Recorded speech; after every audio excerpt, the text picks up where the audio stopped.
Hello everyone, welcome back to the channel. In this video I'm going to create a quick in-depth comparison review about these two remote desktop access to help you decide which of these will be a better option for you. So let's get started with a quick review about TeamViewer and GoTo Resolve. TeamViewer in 2025 continues to be a top choice for remote desktop access, offering a fast setup, a clean interface, and a compatibility across all major platforms.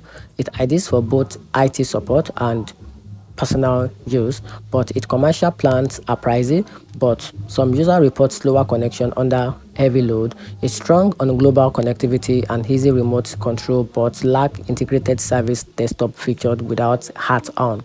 So on the other hand, GoTo Resolve combines a remote access with a help desk tools like ticketing, device management, and a zero trust security. It's more of all-in-one IT support suite, great for MSPs or in-house tech teams needing a more than just a screen control. It may take longer to learn and set up, but it shines in workflow automation and support ticket management. And here's a very conclusion about these two platforms. So choose TeamViewer if you want a quick, reliable remote control access across all your device, and go with GoTo Resolve if you need a full IT support features like ticketing and endpoint monitoring built in. And that's it.